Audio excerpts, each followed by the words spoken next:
survei merupakan job analisis di mana brief survei ini itu kita gunakan untuk menganalisis objek aktivitas kerja, bukan berdasarkan keluhan dari yang dirasakan oleh pekerja. Harus kita isi.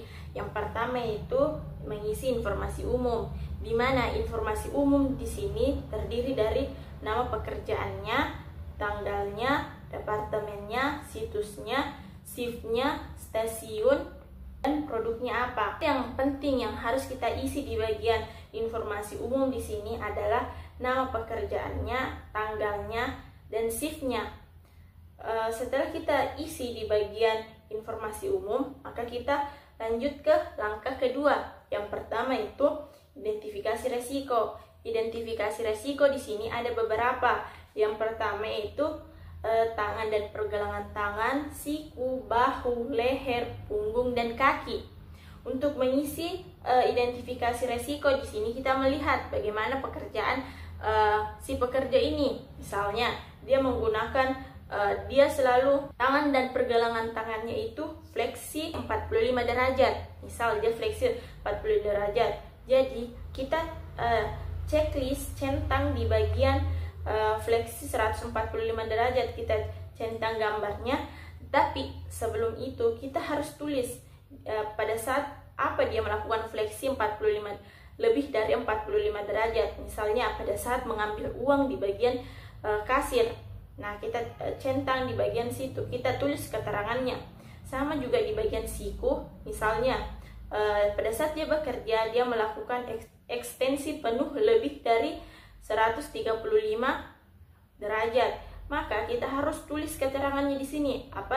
Kenapa dia melakukan ekstensi penuh? Misalnya pada saat mengambil barang di tempat yang tinggi. Begitu juga di bahu, leher, punggung, dan kaki. Di bagian sini kita harus centang atau checklist apa yang sering dilakukan ini pekerja. Setelah kita checklist centang, maka kita harus berikan keterangannya. Kenapa dia bisa fleksi atau kenapa dia bisa ekstensi itu.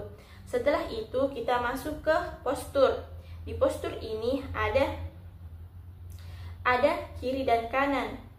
Maksudnya ini apakah pada saat dia melakukan ekstensi di bagian tangan dan pergelangan tangan tadi, dia menggunakan tangan kiri saja atau kedua tangannya. Kalau misalnya dia melakukan di tangan kiri saja, maka kita maka kita akan centang di bagian tangan yang sering dipakai, yaitu di bagian kiri saja. Tapi kalau keduanya itu, maka kita centang di keduanya. Begitu pula di siku. Kalau misalnya sikunya dia di bagian siku dia pakai ke kiri dan kanan, maka kita checklist yang kiri dan kanan. Begitu seterusnya di bagian bahu, leher, punggung, dan kaki. Setelah itu di bagian gaya dan kekuatan. Gaya dan kekuatan ini, berapa besar gaya dan kekuatan yang diberikan pada saat dia bekerja. Misalnya pada saat di bagian tangan dan pergelangan tangan dia menggenggam, maka kita checklist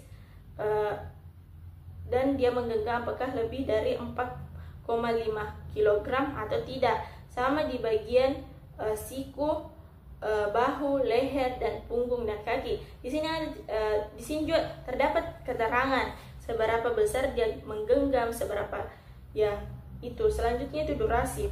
Durasi itu misalnya pada saat dia fleksi itu seberapa lama durasi yang diberikan. Misalnya lebih dari 10 detik dia selalu ekstensi atau fleksi, maka kita checklist apakah di bagian kanan itu lebih dari 10 detik. Kalau misalnya lebih, maka kita checklist. Kalau misalnya kurang, maka kita tidak checklist. Ini sama di bagian kiri atau di bagian kiri dan kanan. Sama juga seperti di siku, apakah di bagian pada saat dia ekstensi dia lebih dari 10 detik atau tidak. Kalau misalnya lebih, maka kita checklist. Kalau misalnya lebih di bagian kanan, maka kita checklist di bagian kanan.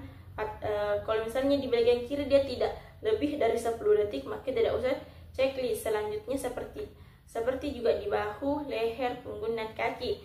Selanjutnya itu frekuensi. Frekuensi ini apakah pada saat dia ekstensi lebih dari 30 kali per menit. Sama juga di bagian siku lebih dari 2 kali per menit. Kita checklist apakah dia lebih atau tidak. Selanjutnya di skor. Setelah kita melakukan identifikasi resiko, maka kita bisa menjumlahkan seberapa banyak checklistan yang kita lakukan tadi. Apakah dia lebih dari 2? Kalau misalnya di sini di bagian tangan dan pergelangan tangan, setelah kita hitung-hitung, dia mendapat 2. Di sini 2, misalnya di sini 2, di sini 2, 3, sini 4, sini 3, sini 2. Maka kita lihat di bagian ini, kita isi skornya di sini. Selanjutnya resiko. Bagaimana cara kita menentukannya? Misalnya tadi di sini ada 2, terus kita lihat keterangan di sini. Oh, kalau 2 itu resikonya medium, berarti kita lingkari bagian M. Sama juga seperti ini. Misalnya tadi sini 2, maka kita medium, maka kita lingkari bagian M. Begitupun seterusnya. Setelah kita lingkari semuanya ini, maka kita bisa berkesimpulan. Misalnya di bagian tangan dan pergelangan tangan, pekerja ini itu berisiko medium, begitu. Mungkin itu dari saya untuk pengisian brief ini.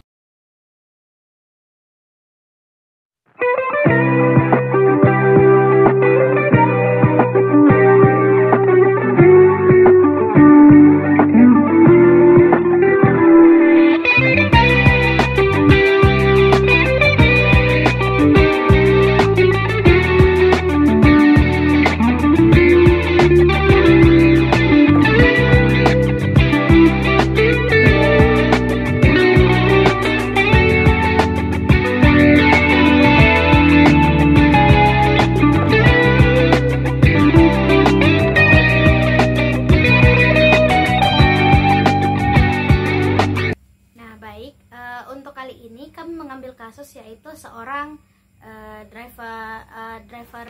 driver motor ya, atau biasa disebut dengan pengendara ojek online, dimana untuk nama pekerjaan sendiri tadi seperti yang saya sebut, driver ojek online. Shiftnya sendiri itu mulai dari jam 8 pagi hingga 17.00, yaitu pada pukul 5 sore.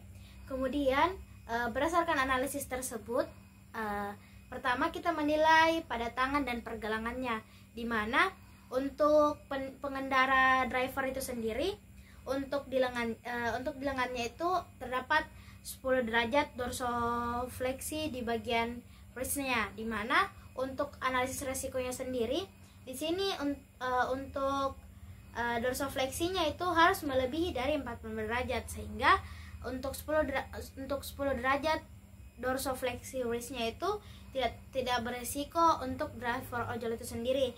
Jadi untuk itu tidak kita berikan tanda pada bagian tangan dan pergelangan. Kemudian yang kedua itu di bagian siku, di mana driver ojol ini sendiri itu setelah diukur yaitu 145 derajat fleksi elbow, di mana resikonya sendiri itu melebihi dari yaitu batasnya yaitu lebih dari 130 derajat, sehingga bisa dinyatakan bahwa untuk driver ojol ini sendiri itu beresiko di bagian siku. Kemudian untuk di bahu itu tidak ada. Kemudian selanjutnya itu di leher, di mana setelah diukur driver ojol ini sendiri terdapat 64 rotasi cervical sinistra dan juga 79 rotasi cervical dextra, di mana untuk rotasi sendiri itu untuk ukurannya jika melebihi dari 20 derajat berarti sudah termasuk resiko. Jadi untuk di leher kita memberikan tanda pada berputar itu termasuk dapat dinilai bahwa beresiko. Kemudian di punggung itu tidak ada, serta yang di kaki itu tidak ada karena untuk kakinya sendiri itu pada driver ojol dalam kondisi 90 derajat, dimana itu termasuk posisi siku ergonomis pada kaki dan juga kakinya menapak pada tumpuan. Kemudian kita melangkah ke bagian postur. Tadi untuk di bagian tangan itu kan tidak termasuk beresiko, jadi untuk posturnya bagian kiri dan kanan itu tidak beresiko. Kemudian untuk di siku, karena di siku tadi itu fleksi 145 derajat. Kemudian untuk pengendara driver online sendiri itu ketika berkendara menggunakan kedua tangannya memegang stang setir. Jadi kita checklist bagian kiri dan kanan. Kemudian untuk di bahu itu tidak ada. Kemudian di leher tadi itu yang beresiko untuk yang berputarnya. Untuk posturnya juga itu beresiko untuk berputarnya. Kemudian yang di punggung tidak ada dan kaki juga tidak ada. Kemudian untuk gaya atau kekuatan beban, jadi untuk di bagian tangan dan pergelangan tangan itu tidak ada. Kemudian untuk di siku itu juga tidak ada karena untuk ketika memegang setir atau stang itu driver tidak melebihi dari 45 kg. Kemudian untuk bahu juga itu tidak ada. Untuk leher itu terdapat resiko karena melebihi dari 0,9 kg, di mana ada pembebanan dari helm yang digunakan oleh driver. Kemudian untuk selanjutnya punggung itu tidak ada. Kemudian yang kaki, begitu pula kaki tidak ada. Kemudian untuk durasinya sendiri, untuk tangan itu melebihi dari 10 detik baik itu di kanan maupun di kiri. Untuk siku itu juga melebihi dari 10 detik baik itu kanan dan kiri. Untuk bahu itu tidak ada. Untuk leher itu juga melebihi dari 10 detik. Untuk punggung itu tidak ada, serta untuk yang di kaki juga tidak ada.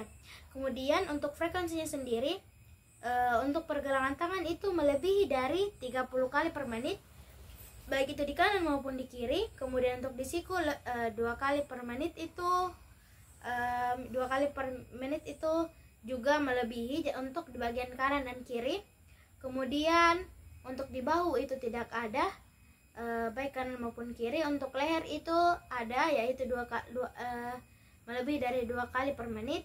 Kemudian untuk punggung tidak ada serta kaki tidak ada. Nah, setelah melakukan survei, kemudian selanjutnya kita memasuki penghitungan di bagian skor.